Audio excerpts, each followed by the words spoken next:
Act I, the architecture of a phantom epidemic. Scene start. Visual, slow, steady drone footage over an abandoned, fog-drenched industrial town at dawn. The color palette is muted, desaturated, almost entirely gray and blue. The camera slowly pushes in on a single, flickering streetlight. Audio, a low, rhythmic, sub-bass hum. No music. Just the oppressive sound of electrical static and distant, unintelligible whispers overlapping. Narrator, VO. Imagine a pathogen that leaves no physical trace. It does not exist in the blood. It cannot be isolated in a petri dish. It evades the microscope, the centrifuge, and the MRI. Yet, it paralyzes the limbs. It causes violent, uncontrollable seizures. It suffocates the lungs and blinds the eyes. It spreads through a population with the voracity of the bubonic plague, but the vector is not a mosquito, nor a rat, nor a microscopic droplet of saliva hanging in the air. Pause 3 seconds. Narrator, VO.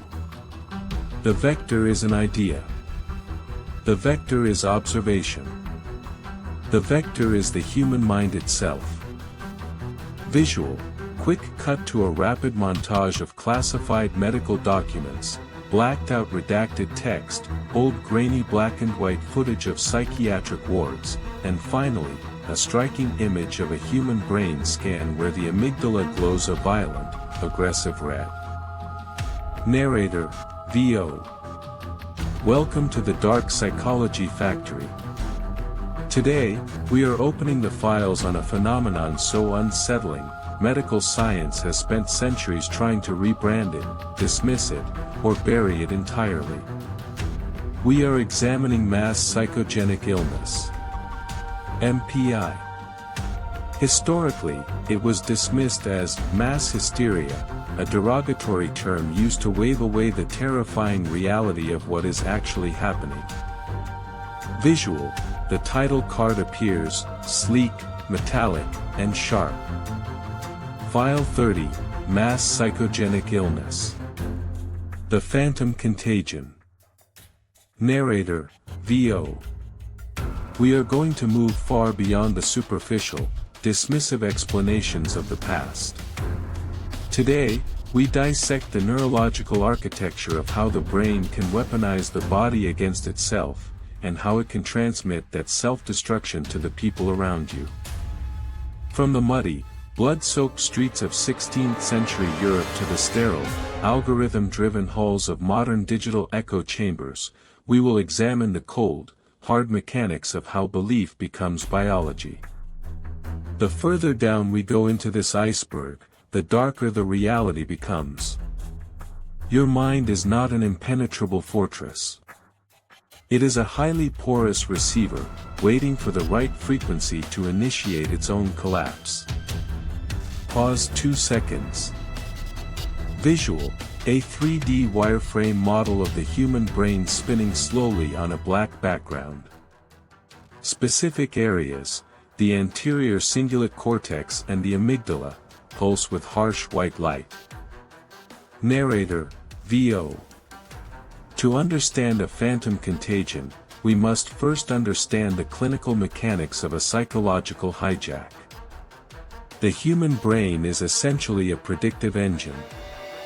It does not merely observe reality, it constructs it, actively predicting what will happen next based on sensory input, environmental cues, and internal emotional states.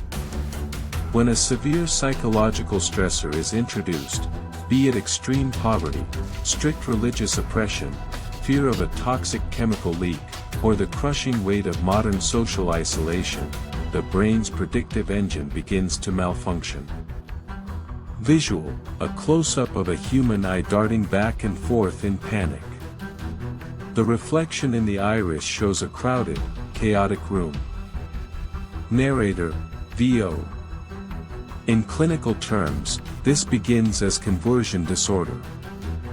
The brain, utterly overwhelmed by a psychological trauma or stress that it cannot process cognitively, physically, converts that distress into a neurological symptom. It is a defense mechanism gone rogue. The psychological pain is too immense, so the brain shifts the burden to the physical body. A person might suddenly lose the ability to walk, speak, or see, without any underlying structural nerve damage. The hardware of the body is perfectly intact, but the software running the system has introduced a catastrophic glitch. Pause 2 seconds. Narrator, VO. But conversion disorder is isolated to the individual. How does this glitch become a virus? How does it cross the chasm from one isolated mind to infect a classroom, a factory, a town, or an entire nation? Visual. The screen splits into multiple panels, each showing different individuals displaying the same nervous tic, a twitching shoulder, a blinking eye. A web of red lines connects them, mimicking a neural network. Narrator, VO. The answer lies in one of the most powerful and dangerous components of human neurobiology, mirror neurons. Discovered in the 1990s, mirror neurons are brain cells that fire both when an individual performs an action and when they observe someone else performing that same action. They are the biological foundation of empathy, learning, and social cohesion. They are why we yawn when we see someone else yawn. But in the context of mass psychogenic illness, mirror neurons are the biological Trojan horse. Visual, macro shot of a single drop of ink falling into a glass of clear water, blooming out and turning the entire glass black. Narrator, VO. When an individual in a highly stressed, tightly knit community observes a peer exhibiting a severe conversion symptom, a seizure, a fainting spell, a violent tic, their mirror neurons simulate the experience. If the observer's own psychological immune system is compromised by the same environmental stress, the simulation becomes a reality. The observer's brain adopts the glitch. The anterior cingulate cortex, the brain region responsible for empathy and autonomic functions, overrides rational thought and replicates the symptom. Pause 3 seconds. Narrator, VO. This is not faking. This is not attention seeking. This is not a conscious choice. Let me make this absolutely clear. The victims of mass psychogenic illness are experiencing real, measurable, debilitating physical suffering. Their muscles spasm. Their throats close. Their vision goes dark. The symptoms are completely authentic, it is only the origin that is an illusion. Visual, archival footage of an industrial factory line in the 1960s, workers moving in mindless repetition. The camera zooms in on one worker who abruptly collapses. Narrator, VO. Once the contagion has successfully infected a critical mass, the nocebo effect acts as an accelerant. The nocebo effect is the dark twin of the placebo effect. If the placebo effect is the phenomenon where the expectation of healing triggers actual physiological healing, the nocebo effect is the expectation of harm manifesting as actual physical damage. When a community believes they are under attack from a toxic gas, a cursed object, or a mysterious pathogen, the collective expectation of illness forces the brain to produce illness. The fear of the virus becomes the virus. Pause 2 seconds. Narrator, VO. We have established the underlying mechanics. Now, we must examine the historical case files. We will track this phantom pathogen through time, observing how the symptoms evolved to perfectly mirror the specific anxieties of the era. The illnesses change, but the underlying neurological sabotage remains chillingly constant. Our first target is a case from the 16th century, a mass psychogenic event so violent, it left the streets littered with the dead. Scene end. Act 2, the historical precedents choreomania and the contagion of mirth. Scene start. Visual, a slow pan across a meticulously detailed, classical woodcut illustration from the 16th century, depicting people writhing and contorting in a chaotic street. The camera zooms in on the hollow, terrified eyes of one of the figures. Audio, the faint, jarring sound of a discordant violin scraping over the persistent low drone. The crack of a whip. The sound of heavy, rhythmic breathing. Narrator, VO. To observe mass psychogenic illness in its rawest, most primitive form, we must examine the archives of July 1518. The location, Strasbourg, Alsace, in the Holy Roman Empire. The index case, a woman named Frau Trophia. Visual, the screen goes completely black. A single line of stark white text appears, index case, Frau Trophia. Symptom, uncontrollable chorea. Narrator, VO. According to the city chronicles, Frau Trophia stepped out of her house into a narrow street and began to dance. This was not a celebration. This was a violent, frantic, agonizing series of movements. She twisted, leaped, and convulsed without music, without stopping, for nearly a week. Her feet bled. Her muscles tore. Yet, she could not stop. She was a prisoner in her own body. Pause 2 seconds. Narrator, VO. If this were an isolated incident of psychosis or neurological disorder, it would be a footnote in medical history. But the glitch began to spread. Within a week, 34 others had joined her, their brains infected by the visual observation of her distress. Within a month, the number had swelled to nearly 400. The citizens of Strasbourg were engaged in what historians call the dancing plague, or choreomania. The streets were filled with hundreds of people locked in a frenzied, involuntary trance, dancing until their cardiovascular systems suffered catastrophic failure. Visual, modern drone footage of the historic streets of Strasbourg, superimposed with the translucent figures of people collapsing in agony.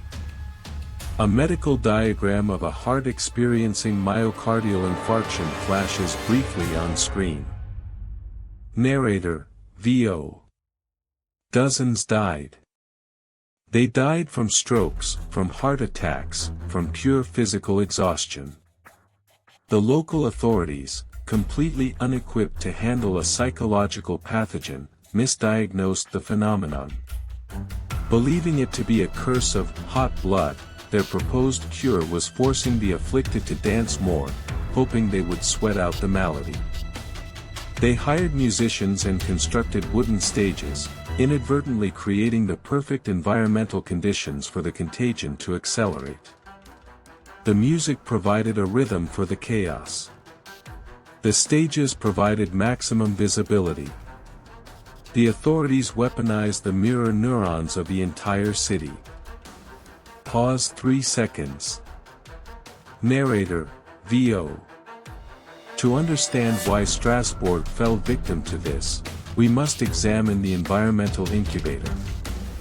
The years leading up to 1518 were marked by unprecedented psychological stress. The region had been decimated by crop failures, rampant starvation, and outbreaks of syphilis. The populace was steeped in apocalyptic religious terror, believing that Saint Vitus, a Catholic saint, had the power to curse sinners with a dancing plague. The psychological pressure cooker was at maximum capacity. The minds of the citizens were looking for a release valve, a physical manifestation of their unbearable existential dread. Frau Trophia provided the template. Her body expressed the agony that the collective consciousness was suppressing. Visual, a stark contrast. We cut from the bleak, medieval streets of Europe to the bright, sun-drenched, expansive plains of modern-day Tanzania. The drone footage moves slowly over a rural schoolhouse. Narrator, VO. If the dancing plague represents the contagion of physical agony, our next case file represents something even more insidious, the contagion of involuntary mirth. We move forward in time to January 30th, 1962. The location, a girls' boarding school in Kashasha, in what was then the territory of Tanganyika. Visual, black and white photos of the Kashasha school, strict British colonial architecture clashing with the African landscape. A photograph of young schoolgirls sitting in rigid, disciplined rows. Narrator, VO. The index cases were 3 young students. The initial symptom, a sudden, uncontrollable fit of laughter. But this was not joy. This was a violent, respiratory spasm. The laughter was continuous, agonizing, and completely detached from any humorous stimulus. It was a neurological short-circuit masquerading as amusement. Within hours, the laughter spread to 95 of the 159 students. Pause 2 seconds. Narrator, VO. The symptoms were severe. The uncontrollable vocalizations were accompanied by crying, fainting, respiratory distress, and rashes. The cognitive override was so absolute that the students could not focus, read, or perform basic tasks. The affliction lasted for hours, sometimes days, subsiding only to violently re-emerge weeks later. Visual, a calendar animation showing the spread. Red dots multiply across the map of the region. The dots spread from Kashasha to neighboring villages, consuming more and more territory. Narrator, VO. The school was forced to close. But the contagion was no longer contained to the campus. The infected students were sent home to their respective villages, carrying the psychological virus with them. When they exhibited the symptoms in their home environments, the contagion jumped the gap. The laughter infected Nshamba, a village 50 miles away, claiming 217 new victims. It spread to another middle school, infecting 48 girls. By the time the epidemic finally burned itself out 18 months later, over 1,000 people had been afflicted, and 14 schools had been shut down. Pause 3 seconds. Narrator, VO. Once again, we must analyze the incubator. In 1962, Tanganyika had just achieved independence. The socio-political landscape was undergoing massive, traumatic upheaval. For the students at the Kashasha school, the pressure was highly localized and intense. They were operating under strict, foreign educational standards, completely disconnected from their traditional cultural support systems. They faced immense expectations to succeed in a rigid, alien environment. The cognitive dissonance and psychological stress reached a breaking point. Visual, an extreme close-up of a tuning fork vibrating rapidly, blurring the edges of the metal. Narrator, VO. The brain, unable to process the cultural and academic pressure, sought a release. Laughter, under normal circumstances, is a tension-relieving mechanism. In this instance, the mechanism was hijacked and amplified to destructive levels. It was a mass hysterical conversion, a physical cry for help that bypassed the vocal cords and hijacked the diaphragm. Narrator, VO. These historical files demonstrate a critical principle of mass psychogenic illness: the symptom is perfectly tailored to the environment. In the religiously terrified, plague-ridden streets of the 16th century, the contagion manifested as a divine curse of dancing. In the strict, high-pressure environment of a colonial-era boarding school, the contagion manifested as an uncontrollable subversion of discipline, laughter. The pathogen morphs. It adapts. And as we move into the modern industrial era, the symptoms shift from the mystical to the chemical. The mind stops blaming demons, and starts blaming invisible toxins.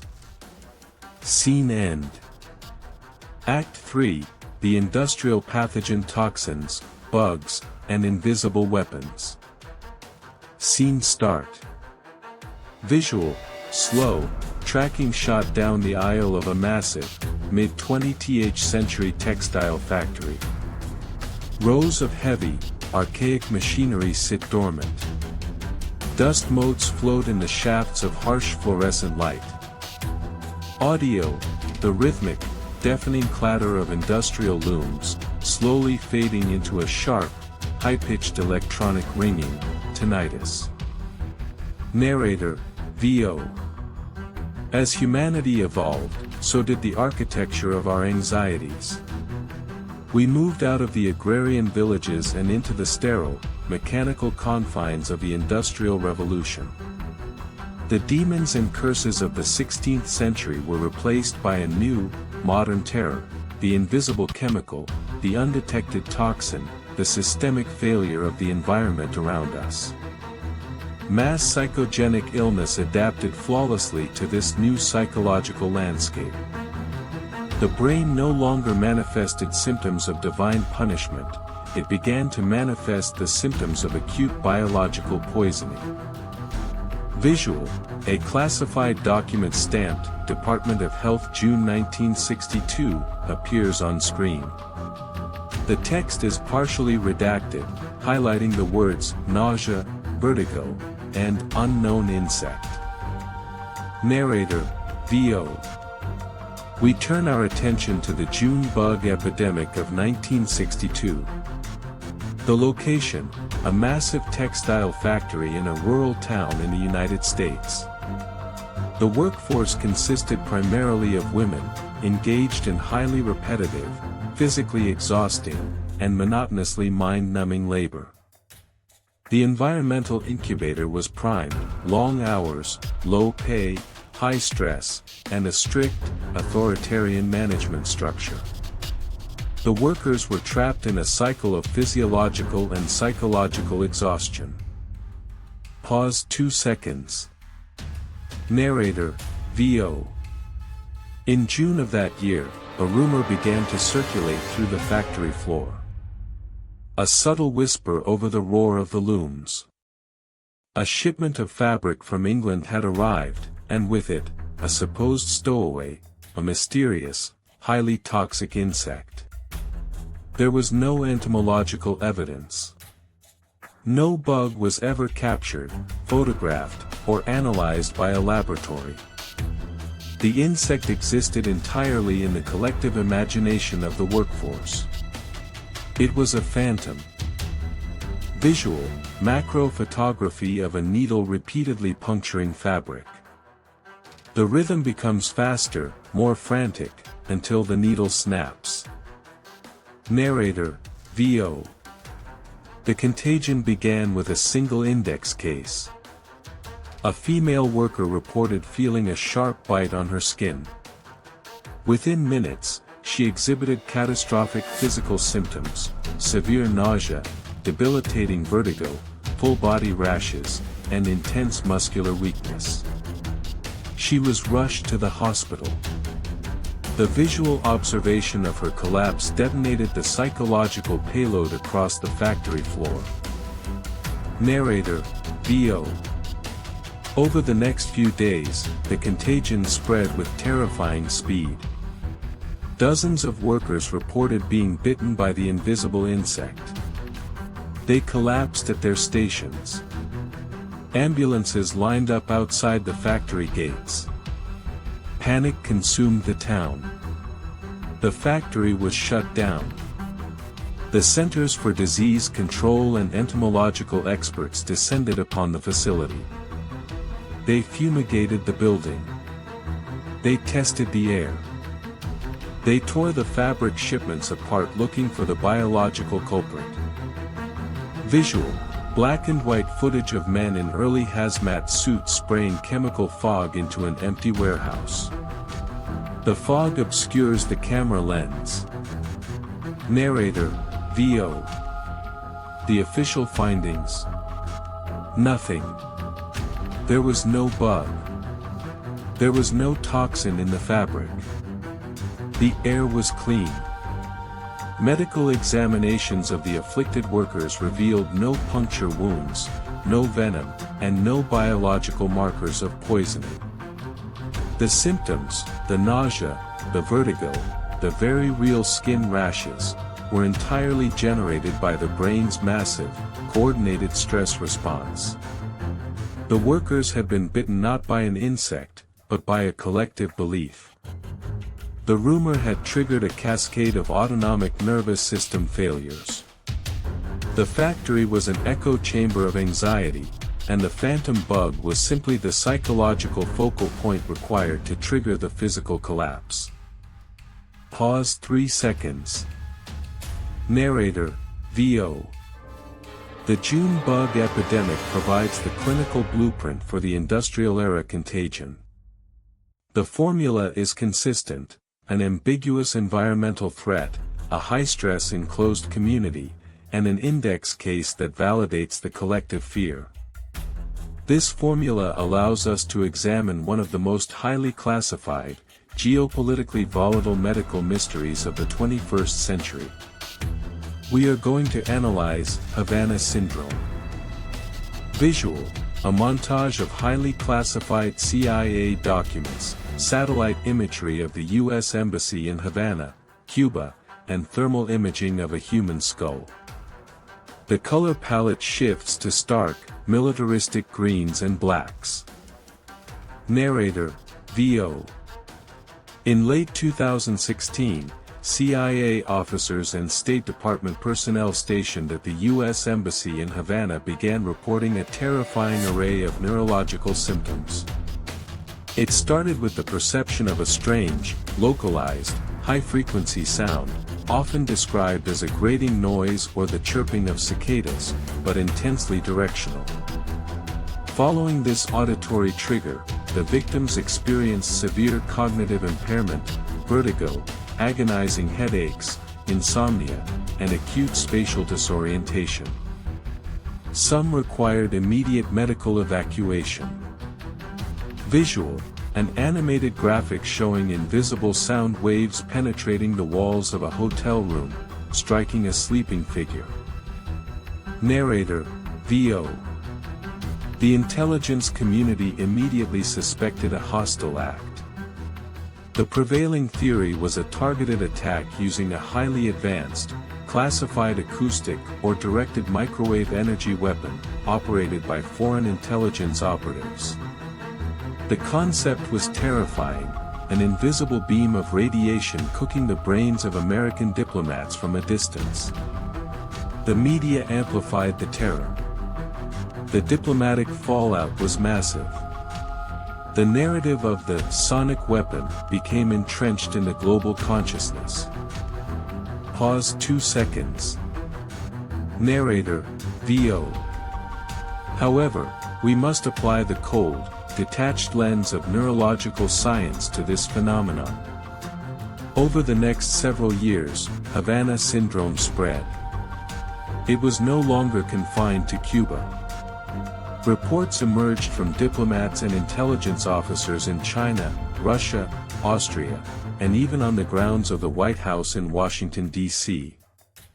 The symptoms remained consistent, but the geographic spread became highly improbable for a localized, targeted weapon system. Visual, a world map.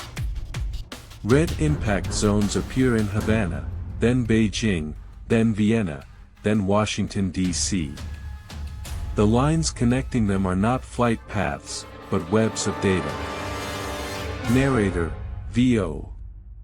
Exhaustive investigations by the FBI, the State Department, and elite scientific panels failed to find any physical evidence of a directed energy weapon. No device was ever recovered. Acoustic recordings of the supposed attacks in Havana were analyzed by biologists and identified not as weaponized frequencies, but as the mating call of the Indies' short-tailed cricket. Extensive neurological scans of the victims, while showing some anomalies, presented no consistent pattern of traumatic brain injury that would correlate with a microwave attack. Finally, in 2023, the U.S. intelligence community concluded that it was very unlikely that a foreign adversary was responsible for the anomalous health incidents. Narrator, VO. If there was no weapon, what caused the severe, life-altering neurological damage to hundreds of highly trained intelligence officers? The answer lies in the apex tier of mass psychogenic illness.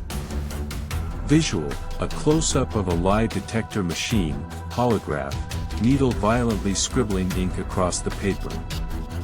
The camera focuses on the erratic lines. Narrator, VO. Consider the incubator. U.S. diplomats and intelligence officers operating in hostile foreign territories exist in a perpetual state of hypervigilance. They are subjected to intense, chronic stress, constant surveillance, and the ever-present paranoia of espionage. They live in a psychological pressure cooker that makes the 16th-century peasants or the 1960s factory workers seem relaxed by comparison. Narrator, VO. When the initial reports from Havana were classified and circulated internally, it planted the seed of a highly lethal, invisible threat. The idea of the directed energy weapon became the modern equivalent of the phantom June bug. Intelligence officers, already operating with hypersensitized nervous systems, were now subconsciously scanning their environment for any sign of attack. Pause 3 seconds. Narrator, VO. When you instruct a hypervigilant, chronically stressed brain to look for a threat, it will inevitably find one. A normal headache, a bout of vertigo from travel, or the ringing of common tinnitus is no longer perceived as benign. Through the lens of the nocebo effect, these mundane physiological anomalies are instantly categorized as an attack. The brain panics. The autonomic nervous system goes into overdrive, exacerbating the symptoms, creating a devastating feedback loop. The stress of believing you have been targeted by a microwave weapon is enough to cause severe cognitive impairment, chronic insomnia, and debilitating vertigo. Visual, slow zoom into a dark, empty embassy hallway. The sound of crickets slowly morphs into a harsh, digital drone. Narrator, VO. The hardware of the weapon did not exist. But the software of the weapon, the idea, the fear, the expectation of harm, was successfully deployed and downloaded into the collective consciousness of the intelligence apparatus. Havana syndrome may very well go down in history as the most sophisticated, high-stakes manifestation of mass psychogenic illness ever recorded. Narrator, VO. But the environment is changing again. We no longer need to be in the same factory, or the same embassy, or the same medieval town square to be infected. The vector has evolved. The pathogen has digitized. Scene end. Act 4, the digital pathogen ticks in the algorithmic echo chamber. Scene start. Visual, an extreme, macro close-up of a smartphone screen in a dark room. The thumb of a user is swiping up endlessly. With every swipe, the screen flashes with a jarring burst of light. Audio, the rapid, disjointed audio of short-form videos overlapping. Snippets of pop music, synthetic voices, and sudden, sharp vocal exclamations.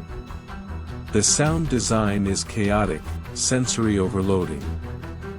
Narrator, VO. For centuries, the fundamental limitation of mass psychogenic illness was geographical.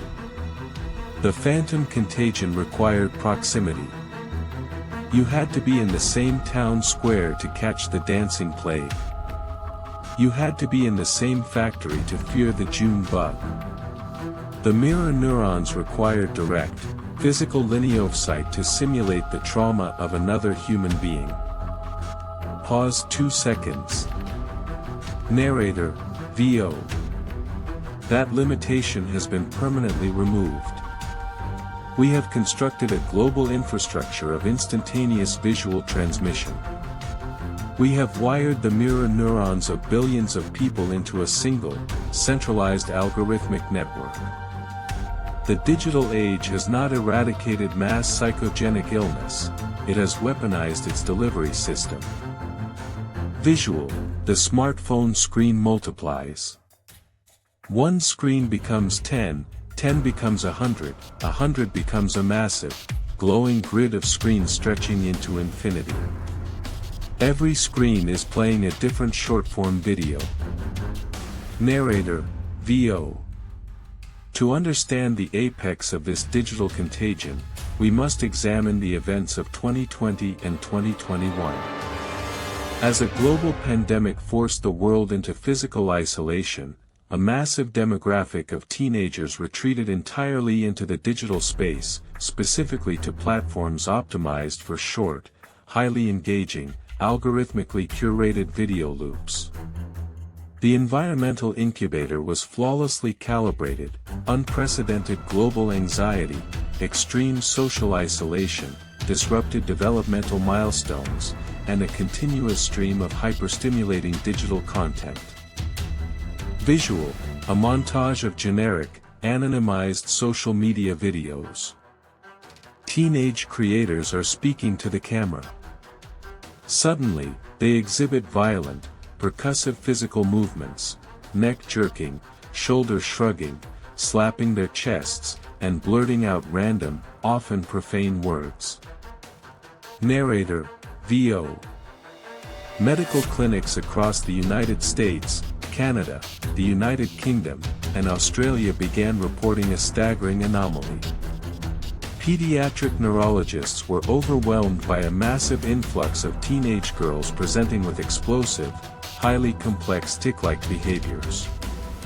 They were exhibiting sudden, violent physical spasms and vocal outbursts.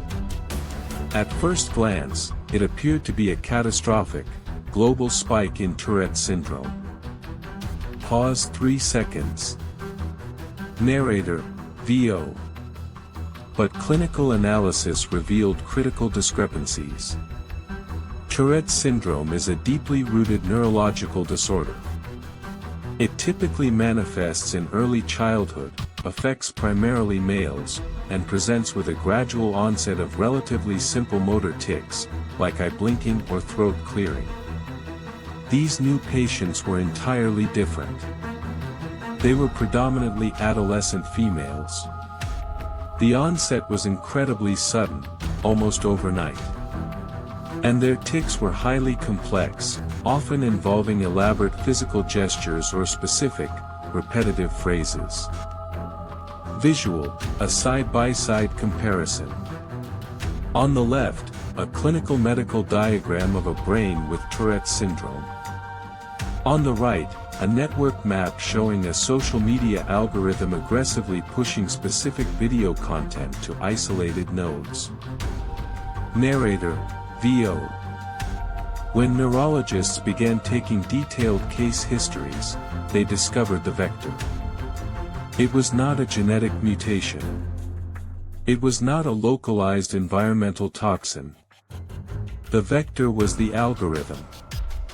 Almost all of these patients have been heavily consuming specific social media content created by prominent influencers who claim to suffer from Tourette syndrome or other tic disorders. Narrator, VO. The viral videos were highly engaging, highly visible, and heavily rewarded by the platform's recommendation engine. Millions of teenagers, trapped in bedrooms during a period of massive psychological distress, were watching these videos on an endless loop. They were staring directly into the digital pathogen. Visual, a diagram of the human brain. The mirror neurons are highlighted, pulsing with a chaotic, erratic rhythm as they process a rapid sequence of digital stimuli. Narrator, VO. Through the screen, the mirror neurons engaged. The brains of the viewers observed the distress, the twitching, the verbal outbursts. Because the viewers were already compromised by the chronic stress of isolation and pandemic anxiety, their cognitive defenses were breached. The brain, desperately seeking an outlet for its internal psychological pressure, downloaded the software. The subconscious mind adopted the symptoms it was observing as a mechanism for expressing its own unarticulated trauma. Pause 2 seconds. Narrator, VO. This was a functional neurological disorder operating on a mass, global scale. It was the dancing plague of Strasbourg updated for the 21st century. The victims were not faking. The teenagers suffering from these digital tics were experiencing genuine physical agony and severe social disruption. Their limbs were moving without their conscious consent. Their vocal cords were hijacking their speech. The symptom was entirely real, only the etiology was virtual. Visual, a fast-paced, dizzying zoom into a server rack. The flashing LED lights blur into streaks of pure color. Narrator, VO. What makes this digital iteration so terrifying is the speed and the reinforcement loop. In the past, a psychogenic illness burned itself out when the community was separated. But on the algorithmic grid, there is no separation. The algorithm detects the user's interest in tic disorders and relentlessly serves them more of the pathogen. The user experiences a psychogenic tic, they film it, they upload it, the algorithm amplifies it, and the contagion mutates and spreads to the next susceptible host. It is an infinitely self-sustaining engine of psychological infection. Narrator, VO. Medical professionals realized that traditional pharmaceutical interventions for neurological disorders were completely ineffective against these tics. The only effective treatment, the only way to break the fever of the contagion, was a digital quarantine. The patients had to be entirely disconnected from the platform. They had to sever the visual feed to their mirror neurons. Once the digital pathogen was removed, the brain slowly began to reboot its predictive engine, and the symptoms, in many cases, dissipated. Visual, the screen abruptly cuts to black. Total silence for 2 seconds. Narrator, VO. The digital tic epidemic proved a terrifying concept. The hardware of our brains is ancient, but the software running it is highly vulnerable to external coding. We have built a global transmission network that bypasses rational thought and injects behavioral anomalies directly into the subconscious. Scene end. Act V, the weaponization of perception and the vulnerable apex predator. Scene start. Visual, slow panning shot over a vast, sterile data center. The endless rows of black server cabinets hum with a quiet, menacing energy. The camera glides seamlessly through the aisles, mimicking the invisible flow of information. Audio, a deep, synthesized bass drone that gradually shifts in pitch, creating an unsettling feeling of auditory pressure. The sound is designed to make the listener feel slightly off balance. Narrator, VO. We have traversed the historical timeline of the phantom contagion. We have observed it morph from religious ecstasy in the 16th century, to hysterical laughter in colonial Africa, to toxic insect panic in mid-century factories, to digital neurological glitches in the modern era. But the ultimate realization is far more terrifying than the individual case files. The overarching truth of mass psychogenic illness is this: the human mind is the most advanced supercomputer on the planet, yet it possesses a fatal, unpatchable security flaw. Pause 3 seconds. Narrator, VO. The flaw is our reliance on collective perception. As an apex predator, humanity did not conquer the globe through raw physical strength. We conquered it through extreme social cohesion. Our brains evolved to synchronize with the tribe. If one member of the tribe sees a predator and panics, it is an evolutionary advantage for the rest of the tribe to instantly share that panic and react physically, even before they see the predator themselves. This mechanism kept our ancestors alive in the savannah. But in the modern world, this synchronized neurological response is a loaded gun pointed directly at our own biology. Visual: the camera slowly zooms in on a single, glowing red LED light on a server rack. The light begins to pulse in rhythm with a human heartbeat. Narrator, VO. Consider the implications for the future. We are entering an era of unprecedented psychological manipulation. We have already seen that algorithms can unintentionally trigger a global wave of functional neurological disorders among teenagers. But what happens when the intent becomes malicious? What happens when a phantom contagion is engineered, targeted, and deployed as an offensive psychological weapon? Narrator, VO. Imagine a state-sponsored intelligence operation designed to paralyze a hostile nation's infrastructure. They do not need to drop bombs. They do not need to deploy biological agents like anthrax or sarin gas. Biological weapons are messy, traceable, and invite immediate nuclear retaliation. Instead, they deploy a psychogenic payload. Visual: a high-tech digital map of a major metropolitan city.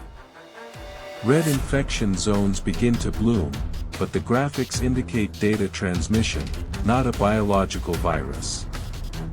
Narrator, VO. The operation begins by seeding the target population with deepfake videos and highly coordinated misinformation campaigns detailing a horrifying, invisible threat. Perhaps it is a new type of localized radiation leak. Perhaps it is an undetectable nanoparticulate toxin in the water supply. The narrative is carefully constructed to maximize existential terror. Narrator, VO. Then, they introduce the index cases. These could be compromised agents or highly localized micro-targeted groups who are induced to display severe, highly visible physical symptoms, convulsions, agonizing respiratory distress, sudden blindness. The footage is captured, algorithmically amplified, and injected directly into the digital feeds of the target population. Pause 2 seconds. Narrator, VO. The mirror neurons of the population engage. The nocebo effect detonates. The population, already primed by extreme psychological stress and the terrifying narrative of the invisible threat, begins to physically collapse. Hospitals are overwhelmed by thousands of citizens experiencing genuine, debilitating physical symptoms. The emergency services gridlocks. The economy freezes. The target nation suffers a catastrophic infrastructural failure, yet there is absolutely zero biological evidence of an attack. No radiation. No toxin. No virus. The attacking nation leaves no fingerprints. They simply handed the target population a script, and the population's own neurobiology executed the destruction. Visual, a montage of empty city streets, abandoned vehicles, and overwhelmed hospital waiting rooms. The footage is completely silent. Narrator, VO. This is not science fiction. The foundational mechanics for this type of psychological warfare have already been proven by the spontaneous digital tick epidemics and the geopolitical panic surrounding Havana syndrome. The architecture for mass neurological sabotage is fully operational. We simply have not yet seen it deployed with calculated, malicious intent on a civilian population. Narrator, VO. So, how do you defend against a pathogen that lives purely in the realm of belief? How do you quarantine an idea? Visual, a harsh, clinical bright white room. A single chair sits in the center. The camera slowly tracks toward the empty chair. Narrator, VO. There is no vaccine for mass psychogenic illness. There is no antibiotic that can reset the anterior cingulate cortex once it has initiated a conversion sequence. The only defense is absolute, ruthless cognitive detachment. The only way to survive the phantom contagion is to understand the mechanics of the illusion. You must actively monitor your own psychological intake. You must recognize that extreme stress and collective panic do not just alter your thoughts, they fundamentally rewrite your physical reality. Pause 3 seconds. Narrator, VO. You are not immune. No amount of intelligence or education protects you from the primal hardware of your own brain. If you find yourself in the echo chamber, whether it is a 16th century village square, an oppressive factory floor, or the infinite scroll of a digital platform, and you see the symptoms spreading, you must sever the connection. Do not engage. Do not observe. Because the moment you allow the panic to enter your mind, your body will inevitably follow. Visual, the screen abruptly cuts to black. Narrator, VO. Stay analytical. Stay detached. And remember, the most dangerous weapon ever constructed is the one sitting inside your skull. Visual, the dark psychology factory logo appears, stark and metallic, before slowly fading into static. Scene end.